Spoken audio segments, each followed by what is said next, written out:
جب پٹاخے پھوڑنے کو بعض لوگ ثواب کا کام سمجھتے ہیں اور یہ سمجھتے ہیں کہ جتنے پٹاخے پھوڑے جائیں گے شاید اتنا زیادہ ہمیں ثواب ملے گا، اور ڈی جے بجائے جا رہے ہیں، اور جس لڑکے کی شادی ہوتی ہے اس کے دوست آتے ہیں، جمع ہوتے ہیں، اور دعوت اور پارٹی کے نام پر بیئر پلائی جاتی ہے اور شراب پلائی جاتی ہے۔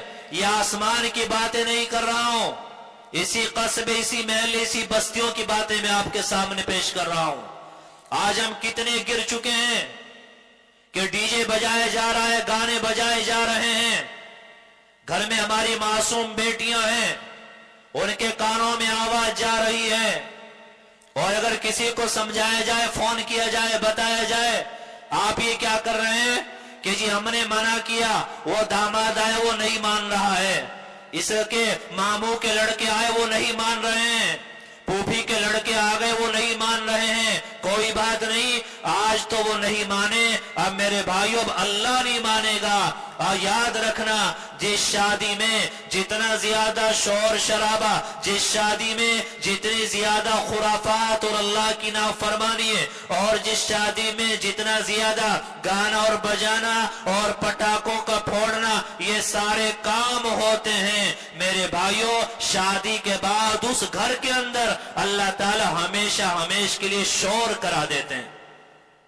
ہم تو ہر طرح کے حالات سے واقف ہیں اور بہت اچھی طرح تجربہ کیا کہ جب شادی ہوئی پھر کسی عالم کی کوئی بات نہیں مانی جائے گی، کوئی کہے کہ ارے فلاں عالم وہ ناراض ہو جائیں گے، کوئی بات نہیں، بعد میں معافی مانگ کر ان کو منا لیں گے، لیکن 2 مہینے کے بعد کہ جی بہو آ نہیں رہی ہے، یہ لڑکا بہو کو لانے کے لیے تیار نہیں ہے، یہ بہو میں اور ساس میں نہیں بن رہی ہے، یہ ہمارے گھر کا چین اور سکون برباد ہو گیا، اکھاڑے سے تبدیل ہو گیا، آپس میں لڑائیوں اور نفرتیں ہیں، اور لڑائیوں کا ننگا ناچ ناچا جا رہا ہے۔ جب ناچ ناچا تھا نا، آپ کو روکا گیا، نہیں مانے تھے، یہ اس کا خمیازہ ہے جو آپ کو بھگتنا پڑے گا، اور سسک سسک کر رونا پڑے گا۔ جب پریشانی آتی ہے نا کہ بیٹی کو داماد لینے کے لیے نہیں آ رہا ہے اور لڑکی والوں نے مقدمہ کر دیا اور حالات خراب ہو گئے، پھر وہ داماد جس کا نام لے کر تم نے ڈی جے بجایا تھا وہ تمہیں پوچھنے کے لیے نہیں آتا۔ آپ کے لڑکے کے وہ رشتہ دار اور وہ دوست جنہوں نے بیئر پارٹی کی تھی، شراب پی تھی، پٹاخے پھوڑے تھے، وہ آپ کے دکھ اور درد کو بانٹنے کے لیے نہیں آتے۔ اب زندگی بھر کے لیے آپ کو سسک سسک کر اور تڑپ تڑپ کر آپ کو جینا پڑے گا، اور اللہ کی نافرمانیوں کا خمیازہ آپ کو بھگتنا پڑے گا۔ میرے بھائیوں، یہ الٹے سیدھے کام کر کے، یہ رسومات اور خرافات کر کے جس لڑکے کی یا لڑکی کی ہم شادی کر رہے ہیں، ہم ان کی زندگی میں روڑا اٹکا رہے ہیں، ہم ان کی خوشیوں کو ماتم سے بدل رہے ہیں، ہم اللہ کو ناراض کر رہے ہیں۔ اللہ کی ناراضگی کا کام کیا جائے اور چین اور سکون آ جائے، سوال ہی پیدا نہیں ہوتا۔ آج یہ رسومات اور یہ خرافات ہیں، کس کس رسم کو بیان کیا جائے۔ لڑکا ہے، آج بارات جانا ہے، اب اس کو کہا جا رہا ہے کہ جاؤ مسجد میں جاؤ 2 رکعت نفل پڑھ کے آؤ۔ آپ اس لڑکے سے معلوم کریں فجر کی نماز پڑھی ہے؟ وہ لڑکا تو اگر ظہر کی نماز کے بعد مسجد میں نکاح ہے تو ظہر کی نماز بھی پڑھنے کے لیے تیار نہیں، کیونکہ میک اپ خراب ہو جائے گا، اور نفل پڑھوانے کا اتنا اہتمام ہو رہا ہے۔ پھر آپ بتائیے، نفل چھپ کر پڑھے جاتے ہیں یا علل اعلان پڑھے جاتے ہیں؟ نفل تو چھپ کر پڑھنے چاہیے کہ آپ جائیں مسجد میں جائیں نفل پڑھ کر آئیں۔ یاد رکھنا رسم ہے، اس طریقے سے نفل پڑھنے کے لیے مسجد میں آنا بالکل ناجائز ہے، بالکل ناجائز ہے۔ فجر کی نماز آپ نے پڑھی نہیں، عشاء کی نماز پڑھی نہیں، آپ کا نکاح ہے، آپ نے ظہر اور عصر کی نماز پڑھی نہیں، تو نفل کس کے لیے پڑھ رہے ہو؟ لوگوں کو دکھانے کے لیے پڑھ رہے ہو؟ آپ کا نکاح ہو گیا، ایک سنت پر اللہ نے آپ کو عمل کی توفیق عطا فرمائی ہے، اب شکرانے کے طور پہ اب نفل پڑھ لیں، لیکن بارات جانے سے پہلے نفل پڑھنا کہاں سے اس کا ثبوت آ گیا؟ تو ایک نہیں میرے بھائیوں، یہ ہزاروں رسومات اور خرافات ہیں جو آج ہمارے گھروں کے اندر کیا داخل ہو چکی ہیں. اگر ہمیں اپنے بچوں سے پیار ہے، اپنی بچیوں سے پیار ہے، اور ہم یہ چاہتے ہیں کہ شادی کے بعد ان کی زندگی خوشگوار گزر جائے، اچھی طرح ان کی زندگی گزر جائے، تو میرے بھائیوں شادیوں کو سنتوں کے مطابق کریں، شور شرابہ نہ کریں. جب آپ رشتہ طے کر رہے ہوتے ہیں، آج جب رشتہ طے کیا جاتا ہے، کیونکہ بہت سارے لوگ آتے ہیں نا مشورہ اور باتیں کرتے ہیں، تو لڑکا اچھا کون سا مانا جاتا ہے؟ جس کے مکان میں ٹیل پتھر ٹھیک ٹھاک سے لگا ہو، کلر پینٹ بہت اچھا ہو رہا ہو، تو آ کے خود تعریف ہے لڑکا بہت نیک، بہت اچھا، نمازی. حالانکہ انہوں نے لڑکے کو نہیں دیکھا، وہ لڑکے کا مکان دیکھ کر ان کو اچھا لگ رہا ہے. لڑکے والے کہتے ہیں جی ہمیں نیک لڑکی چاہیے، اچھا رشتہ چاہیے. اچھے رشتے کا مطلب سمجھتے ہو؟ اچھے رشتے کا مطلب یہ نہیں لڑکی با پردہ ہو، لڑکی اچھے گھرانے کی ہو، لڑکی نمازی ہو اور صوم و صلات کی پابند ہو، یہ مطلب نہیں. اچھے رشتے کا مطلب یہ ہوتا ہے کار کہاں سے چھوٹی ملے گی، کہاں سے بڑی ملے گی، کون موٹر سائیکل دے گا، کون کتنا نقد دے گا. اچھے رشتے کا مطلب یہ ہوتا ہے. میرے بھائیو اسی لیے ہماری زندگیوں میں پریشانیاں ہیں. قرآن نے تو فرمایا لِتَسْكُنُوا إِلَيْهَا، نکاح اس لیے تاکہ تمہیں سکون مل جائے. آج کوئی بتائے کہ نکاح کیا ہو سکون مل گیا ہو؟ کیوں سکون نہیں مل رہا ہے؟ اللہ کو ناراض کیا، اللہ کے رسول کو ناراض کیا، رسومات اور خرافات پر آپ نے عمل کیا. اب کیا ہوتا ہے کہ سودی قرضہ لیا، اب شادی تو ہو گئی، اب قرضے والے فون کر رہے ہیں کہاں سے سکون ملے گا، قرضے والے دروازہ کھٹکھٹا رہے ہیں کہاں سے سکون ملے گا، 3 لاکھ لیے تھے 5 لاکھ بن گئے کہاں سے سکون ملے گا. تو یہ شریعت کی خلاف ورزی کرنے کا نتیجہ ہوتا ہے. یہی فرمایا پیغمبر علیہ السلام نے، آپ کوئی برائی دیکھ رہے ہیں اس کو اپنے ہاتھوں سے روک دیں، ہاتھوں سے روکنے کی طاقت نہ ہو تو زبان سے روک دیں، اور زبان سے بھی روکنے کی طاقت نہ ہو تو دل سے برا سمجھیں. اور یہ دل سے برا سمجھنا یہ ایمان کا سب سے کمزور درجہ ہے. یعنی برائی تو دوسرا کر رہا ہے، آپ اس کو دل سے برا سمجھ رہے ہیں.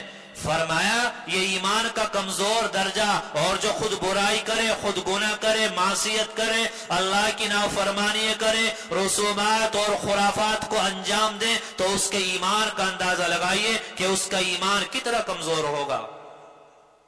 آج جو حالات سامنے آئے ہم ہتھیار ڈالتے چلے گئے. خاندان کے لوگ ناراض نہ ہو جائیں، برادری کے لوگ ناراض نہ ہو جائیں. میرے بھائیو آپ کتنی بھی بڑی شادی کریں، کروڑ نہیں 100 کروڑ آپ لگائیں، تب بھی گالیاں دینے والے، برا کہنے والے آپ کو مل جائیں گے. آپ کچھ بھی کریں، ہم لوگوں کو دیکھتے ہیں. جو آدمی لوگوں کو راضی کرنے کے لیے اللہ کو ناراض کرتا ہے تو اللہ خود بھی ناراض ہوتے ہیں، لوگوں کو بھی ناراض کر دیتے ہیں. اور جو انسان اللہ کو راضی کرنے کے لیے لوگ ناراض ہو جائیں تو اللہ ان لوگوں کو بھی راضی کر دیتا ہے، اللہ خود بھی راضی ہو جایا کرتے ہیں. آج یہ برائیاں ایک ایک کر کے ہمارے یہاں داخل ہو چکی ہیں. اللہ کے واسطے ڈی جے سے تو آپ بچیں، بیئر پارٹی سے تو بچیں، کھڑے ہو کر کھانا کھلانے سے تو بچیں. اور مردوں کا عورتوں کا جو مخلوط اجتماع ہے، ایک جگہ پہ کھانا کھلایا جا رہا ہے، ارے عورتیں آئیے ان کو گھر میں گھر کی جو مستورات ہیں وہ کھانا کھلائیں. اور جو نہیں آ سکی آپ نے دعوت کی ہے، آپ ان کا کھانا ان کے گھر بھیج دیں.